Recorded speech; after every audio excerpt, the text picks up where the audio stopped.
കൊച്ചിയിൽ സ്പായുടെയും തിരുമൽ കേന്ദ്രങ്ങളുടെയും മറ്റും മറവിൽ ലൈംഗിക വ്യാപാര കേന്ദ്രങ്ങൾ പെരുകുകയാണ്. ഇവയിൽ പലതിന്റെയും കാവൽക്കാരും നടത്തിപ്പുകാരും പോലീസ് തന്നെയാണെന്നാണ് ഇപ്പോൾ വെളിവാകുന്ന വിവരം. കടവന്ത്രയിൽ ലൈംഗിക വ്യാപാരം നടത്തിവന്ന 2 പോലീസ് ഉദ്യോഗസ്ഥർ പിടിയിലായത് ഇന്നലെയാണ്. ഇതിന് പിന്നാലെയാണ് അനാശാസ്യ കേന്ദ്രമായി പ്രവർത്തിച്ചിരുന്ന എറണാകുളം നോർത്തിലെ സ്പായും പോലീസ് റെയ്ഡ് ചെയ്തത്.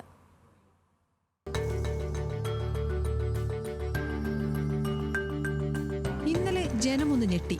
ഒപ്പം പോലീസ് ഉന്നതരും. എറണാകുളം നഗരത്തിൽ ലൈംഗിക വ്യാപാരം നടത്തിവന്ന 2 പോലീസ് ഉദ്യോഗസ്ഥർ ഇന്നലെ പിടിയിലായി. അതും വർഷങ്ങളായി കൊച്ചി നഗരത്തിലെ പോലീസ് സ്റ്റേഷനുകൾ അടക്കി വാണിരുന്ന 2 ASIമാരായ പാലാരിവട്ടം സ്റ്റേഷനിലെ ASI ബ്രിജിത്ത് ലാലും ട്രാഫിക് സ്റ്റേഷനിലെ ASI TK രമേശനും. നേരത്തെ തന്നെ ഇവരുടെ പ്രവർത്തനങ്ങളെപ്പറ്റി പോലീസ് വിവരം ശേഖരിച്ചിരുന്നു.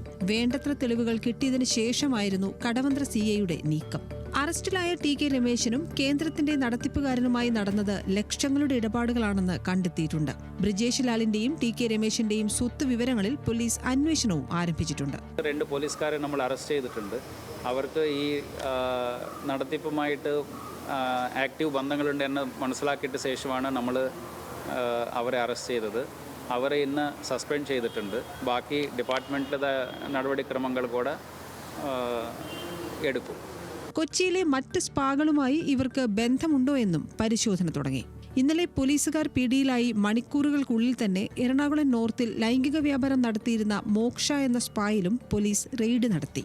8 സ്ത്രീകളും 4 പുരുഷന്മാരും പിടിയിലായി. ഇതിന്റെ നടത്തിപ്പുകാരൻ പ്രവീൺ നഗരത്തിലെ തന്നെ ചില പോലീസ് ഉദ്യോഗസ്ഥരുടെ മനസാക്ഷി സൂക്ഷിപ്പുകാരനാണെന്ന് അന്വേഷണ സംഘം കണ്ടെത്തി. സ്പായിൽ 1 മാസം നടന്നിരുന്നത് 1 കോടി രൂപയുടെ ഇടപാടാണ്. കൂടുതൽ പ്രതികൾ കേസിൽ ഇനിയും പിടിയിലാകും. അതിൽ ഇനിയും പോലീസുകാർ ഉണ്ടാകാൻ സാധ്യതയുണ്ടെന്നാണ് പോലീസിൽ നിന്ന് തന്നെ കിട്ടുന്ന വിവരം. ന്യൂസ് മലയാളം, കൊച്ചി.